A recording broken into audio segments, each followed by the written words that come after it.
우리 모두에게는 각자의 삶에 예기치 않게 내 의도와는 상관없게 시련과 어려움과 고난과 고통이 찾아오게 됩니다.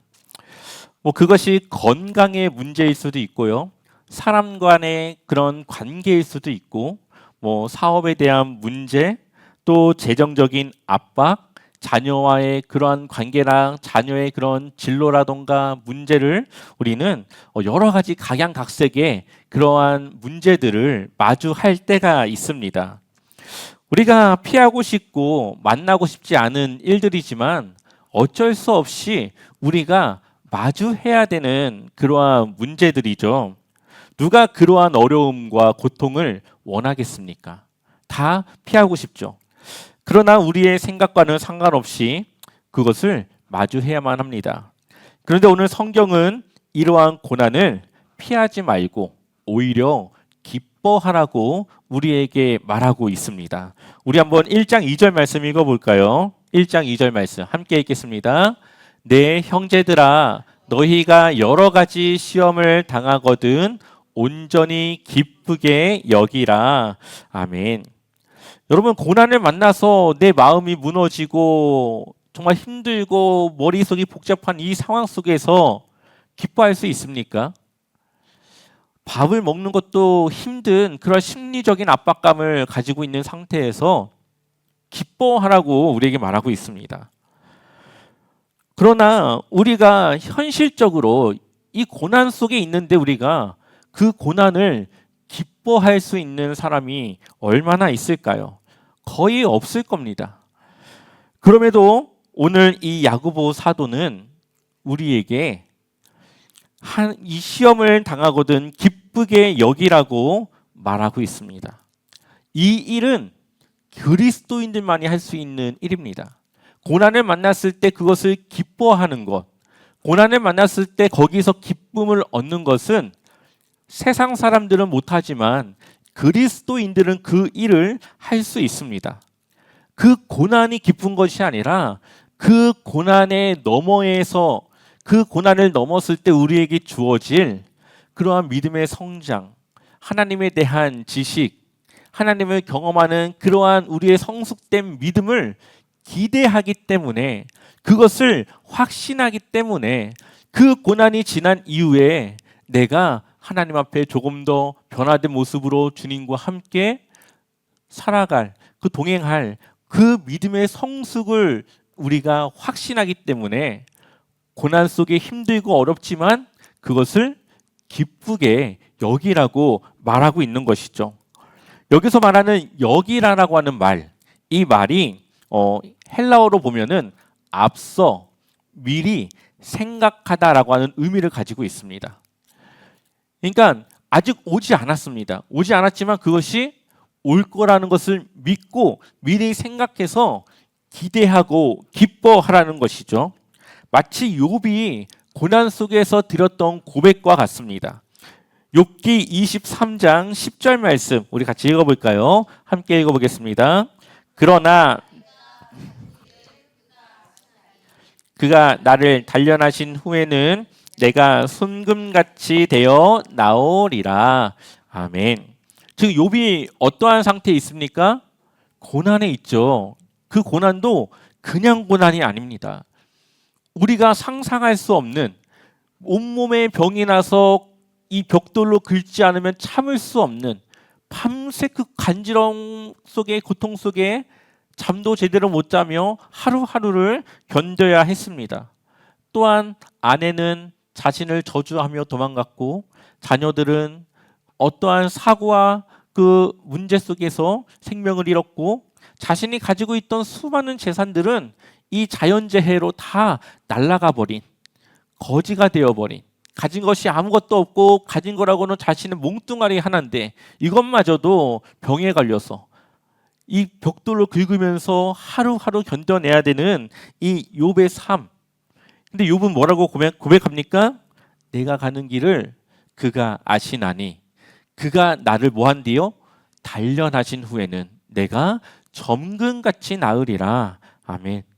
욥은 이 고난 너머에 하나님께서 주실 그러한 일들, 내게 주어질 그러한 성숙된 성장한 믿음의 그것을 앞서 미리 생각하고 고백하고 있는 겁니다.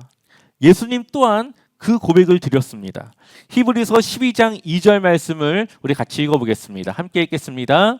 믿음의 주요 또 온전하게 하시는 이인 예수를 바라보자.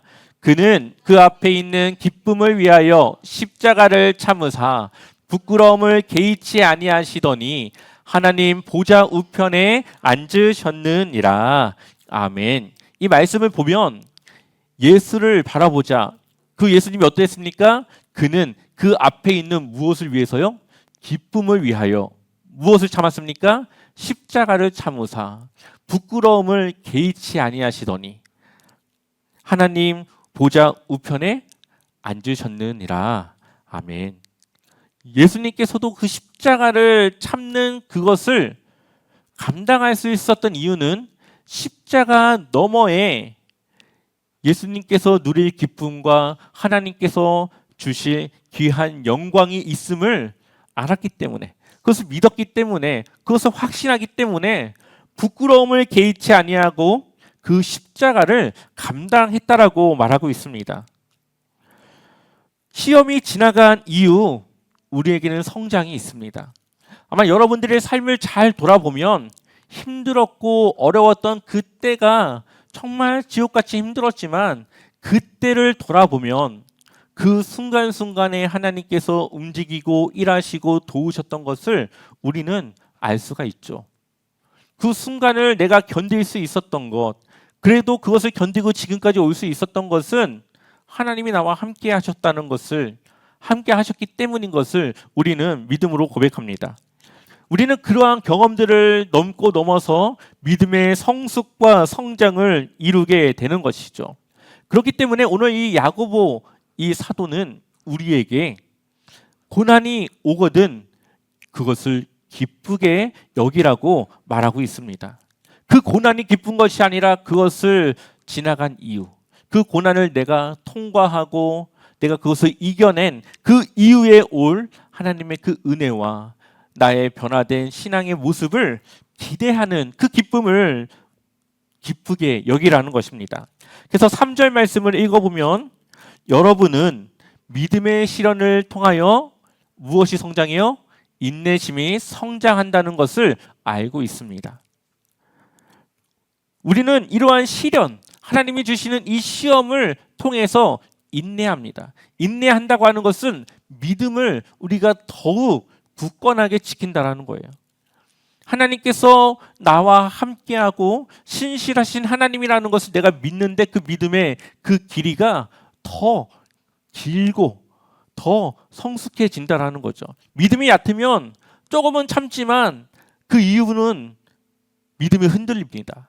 그러나 시련을 통해 인내가 성장하게 되면 그 긴 시간 하나님께서 우리와 함께하고 있다는 그 시간을 고난 중에서도 우리가 믿음으로 그것을 지키고 나아갈 수 있는 것이죠. 마치 순금을 얻기 위해서 불순물을 뜨거운 그 용광로에 태워서 순금을 얻는 것과 같습니다. 그 뜨거움은 그 고난을 얘기하는 것이겠죠. 하지만 그것이 지나야만 온전한 그 금을 얻어낼 수 있습니다. 그 뜨거운 그 용광로 속에서 금은 남고 나머지 불순물은 다 태워버려서 그 금만 남게 되는 것이죠. 마찬가지로 우리의 그 고난은 우리를 더욱더 하나님 앞에 순결하게, 더욱더 우리를 순수하게, 믿음의 그 참 본질을 우리가 가질 수 있도록 우리를 조금씩 깎고 우리를 조금씩 다듬어서 예수 그리스도의 형상이 우리로 하여금 보일 수 있도록 우리를 깎고 다듬는 그러한 과정이라는 것을 우리가 믿음으로 고백한다면 우리는 그 고난과 시련을 비록 힘들지라도 그 너머에 있는 하나님의 은혜를 생각하며 그것을 기쁘게 받고 기쁘게 여길 수 있는 것입니다. 그래서 4절 말씀 한번 읽어볼까요? 함께 읽어보겠습니다. 여러분은 인내력을 충분히 발휘하여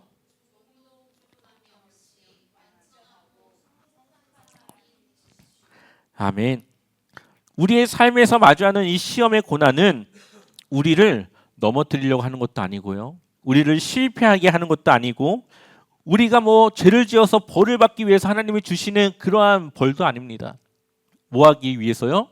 우리의 인내력을 충분히 발휘해서 조금도 부족함이 없이 완전하고 성숙한 사람으로 우리를 만들어 가시기 위한 하나님의 방법이고 하나님이 우리에게 주시는 그러한 믿음의 과정입니다. 성경을 잘 보게 되면은 고난이 없는 믿음의 사람은 없습니다. 아브라함도 어려움을 겪었고 또 야곱, 요셉, 다윗, 또 다니엘 이 사람들은 다 자신의 믿음을 증명할 그 어려움을 다 통과했던 사람입니다. 특히 이 다윗 같은 경우 얼마나 긴 시간 그 쫓김을 당하면서 그 생명을 간당간당하게 유지했습니까? 그럼에도 하나님을 향한 그의 믿음과 그의 마음은 한 번도 흐트러지지 않고 하나님께서 언젠가는 자신을 세우시고 이끌어 주실 것을 그가 믿음으로 믿고 그렇게 그 삶을 살아갔던 것을 보게 됩니다.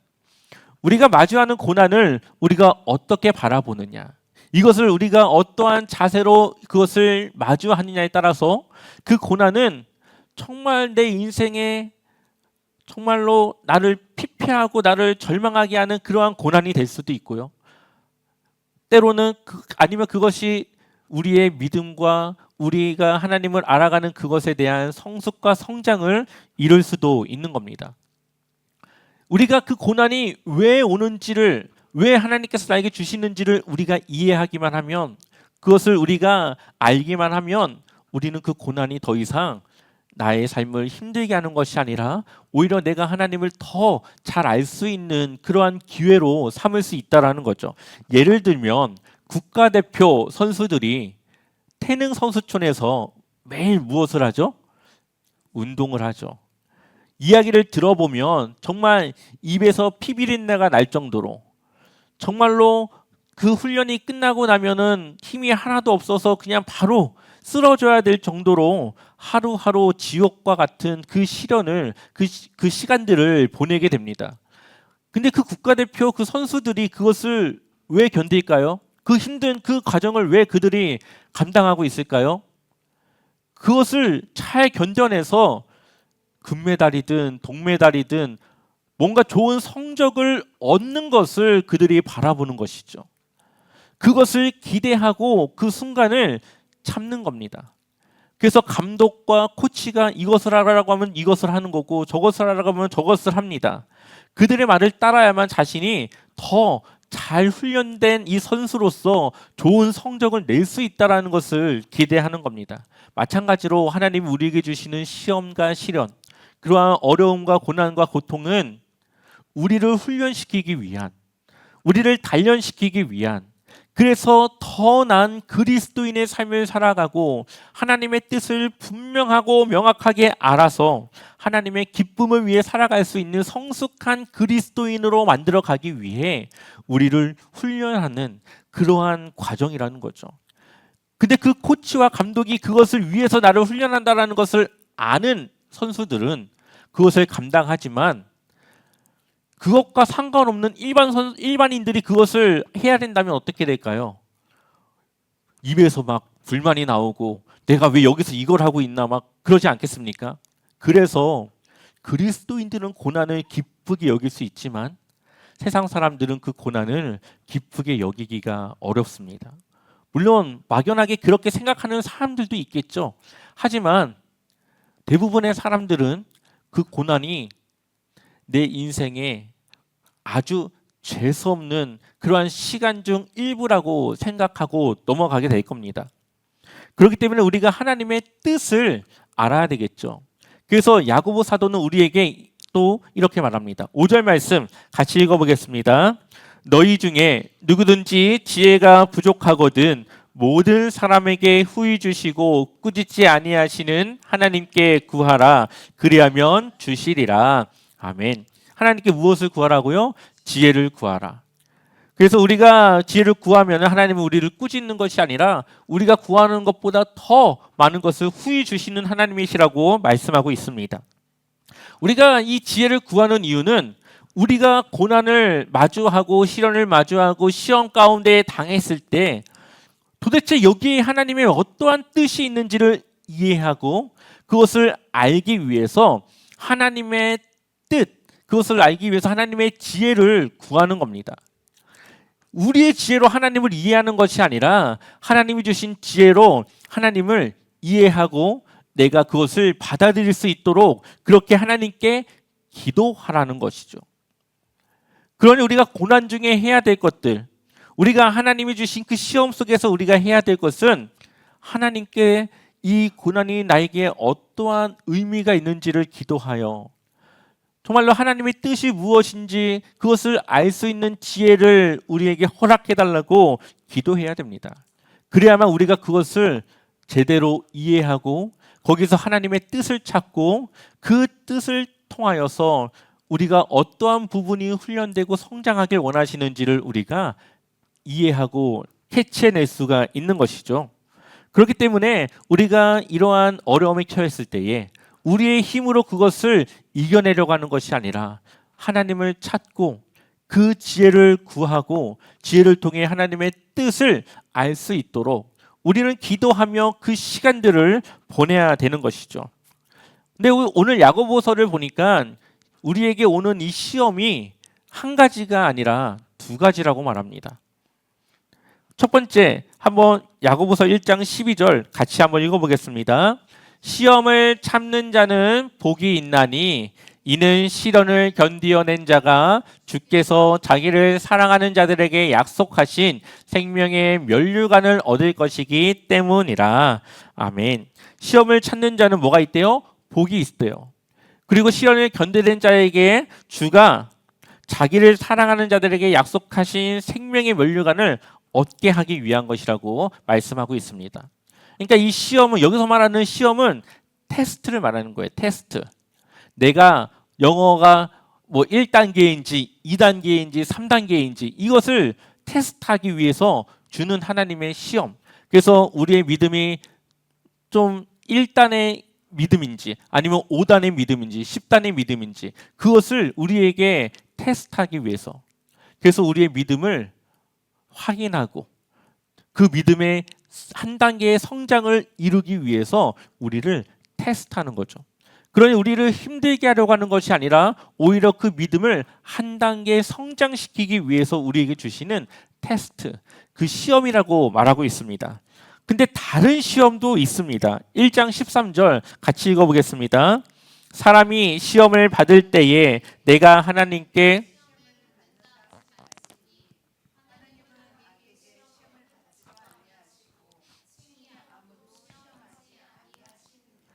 아멘.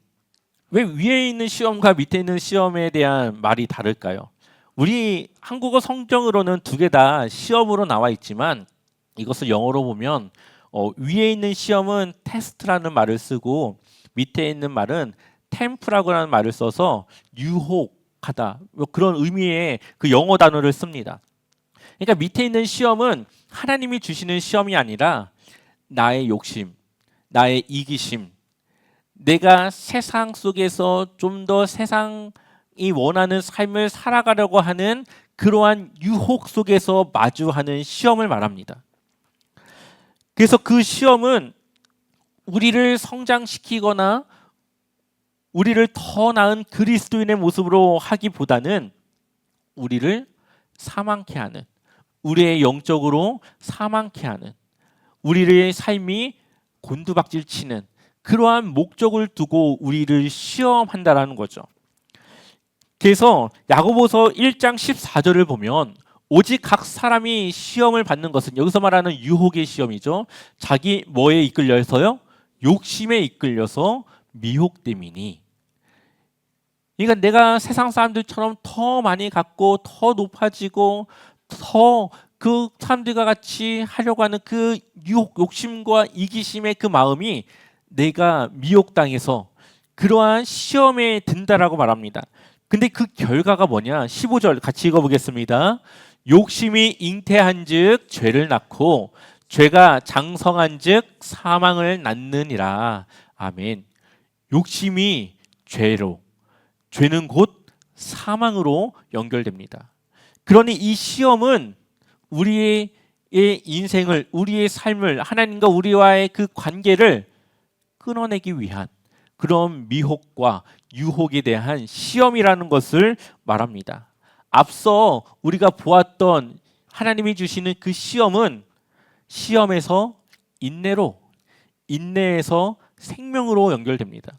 그런데 이 세상으로부터, 나의 욕심으로부터, 나의 이기심으로부터 시작된 이 미혹된 시험은 바로 죄에서, 그리고 죄에서 사망으로 연결된다라는 거죠. 그래서 야고보가 뭐라고 말하는지 아십니까? 16절에 보니까 내 사랑하는 형제들아, 뭐 하지 말라고요? 속지 말라. 17절 같이 읽어보겠습니다. 온갖 좋은 은사와 온전한 선물이 다 위로부터 빛들의 아버지께로부터 내려오나니 그는 변함도 없으시고 회전하는 그림자도 없으시니라. 아멘.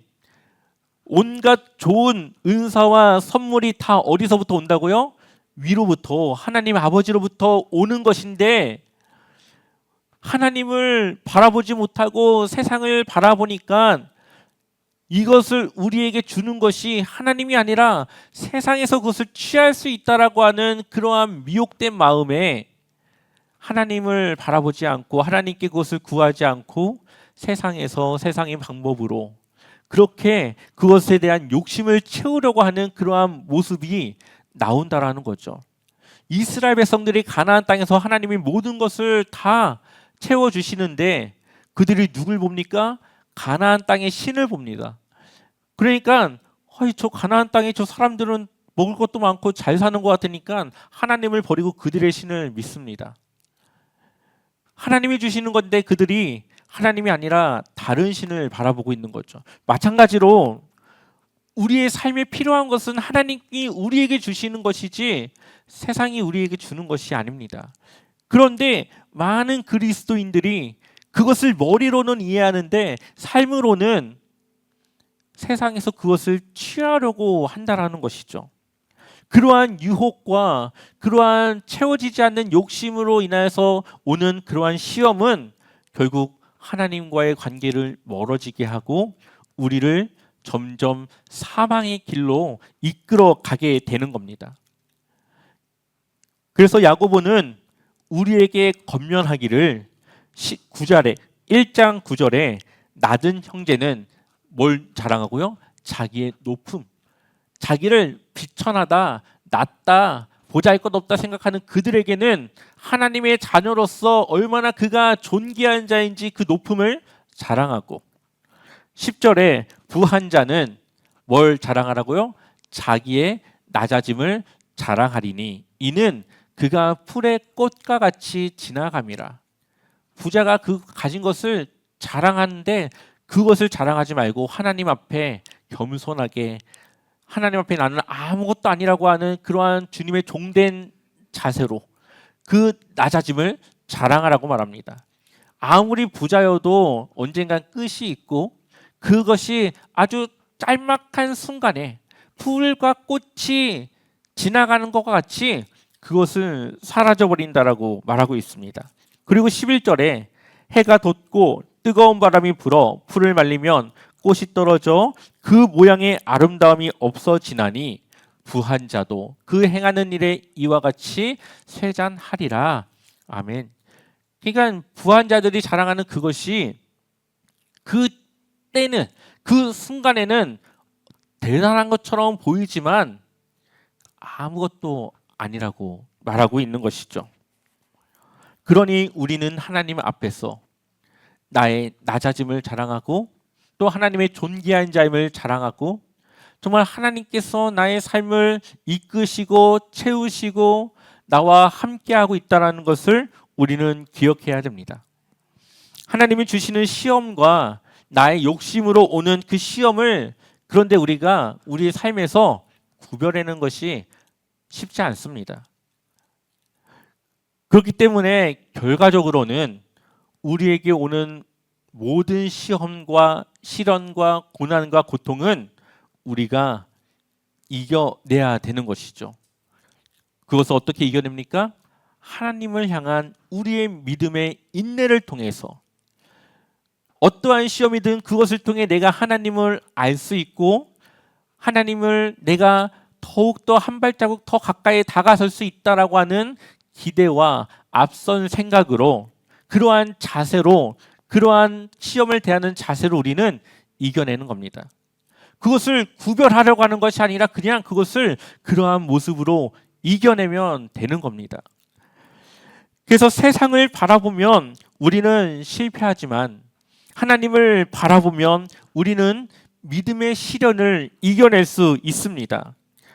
우리가 믿음의 성장을 바란다면, 정말 내가 그리스도인다워지고 예수님을 닮아가고 싶은 그런 마음이 정말 우리에게 있다면, 우리에게 그 고난은 그렇게 변화될 수 있는 한 번의 기회가 왔다라는 것으로 받아들여서 그 고난을 기쁘게 여길 수 있게 되는 겁니다. 그러나 나의 잘됨을 위해서 내가 살아가다가 그것을 원하다가 그 시험을 만나면 그 시험은 나를 패배자로 만들고 나를 절망하게 만들고 우리의 가족을 다 파탄시켜버리고 사람들과의 관계를 다 끊어버리는 저주스러운 그런 고난과 시험과 같이 느껴진다는 거죠. 우리의 눈이 누구를 바라보느냐, 그 시험을 대하는 자세에 우리가 그 고난 넘어 무엇을 생각하고 바라보느냐에 따라서 우리는 그것을 기쁘게 여길 수 있고 때로는 그것이 우리의 삶을 절망하게 할 수도 있습니다. 하나님은 우리가 시험을 통과해서 믿음의 성장과 성숙을 이루길 원하십니다. 이제 우리에게 오는 어려움과 고난 속에서 우리가 하나님을 찾고 하나님의 뜻을 구하고 신앙의 성숙을 이룰 수 있다라고 하는 그러한 기대로, 그러한 소망으로 고난을 기쁨으로 받아내시기를 축원합니다.